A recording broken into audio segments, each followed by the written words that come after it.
The story of the Bible begins in a garden where God and humans live together. And the biblical authors want us to see this garden as a type of temple. The top is the most sacred place, the Holy of Holies, where God's presence is most intense. And that's where we find the Tree of Life. So, what's this tree all about? Well, it represents God's own life and creative power that is made available to others. In fact, God's first command is that humans eat from all of the trees, including this one. So you're ingesting God's own life. That sounds intense. Yeah, this meal transforms the one who eats it, or in the words of the story, it leads to eternal life. Okay, but on the way to the Tree of Life, the humans have to pass by another tree called the Tree of Knowing Good and Bad. And God says that eating from this tree will kill you. How does it do that? Well, it represents taking the authority to do what is good in your own eyes. And when humans do that, It leads to broken relationships, violence, and death. and so here's the thing. Both trees look beautiful, but one of them is a false tree of life. And the humans take from this false Tree of Life. And they're exiled from the garden for good. Which raises the question, can anyone ever get back to the Tree of Life? Well, later on in the story, we meet a man named Moses, and he encounters God in a desert tree on top of a mountain. Oh, you mean the burning bush, where Moses is told that he's standing on holy ground. Yeah, it's a plant on a mountain radiating with God's life and power, just like the Tree of Life. And God tells Moses, bring your people up to this mountain so we can form a partnership.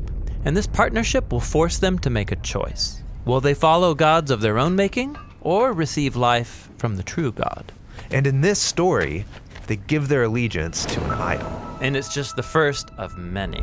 The story goes on to show generation after generation choosing gods of their own making. And these idols were usually placed on tall hills like beautiful trees. But they're false trees of life that lead the people into self-destruction, exile, and death. It's like death's grip on us is too strong to resist. Is there any hope? Well, let's turn now to the story of Jesus.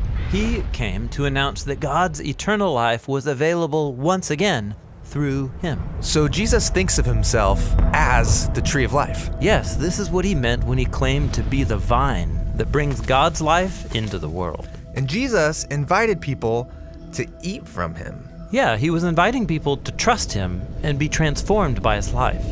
But Jesus also exposed how corrupt humans are, how much they love false trees of life.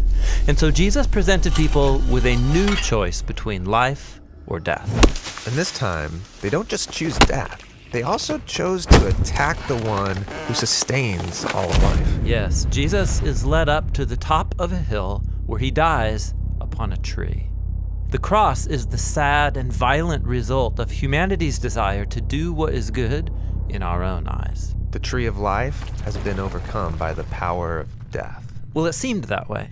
But Jesus said that he was a seed of God's life that would die in the ground, but then grow into a plant that would bear much fruit. So to defeat death, Jesus went through it. And now, this new tree of life stands before us all.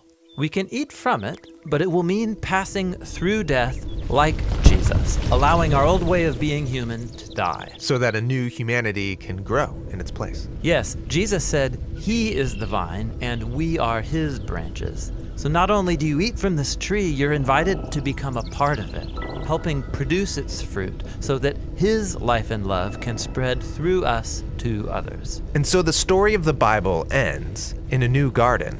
Which is also a kind of temple, with the tree of life at its center, providing healing and life forever to all who choose to eat from it.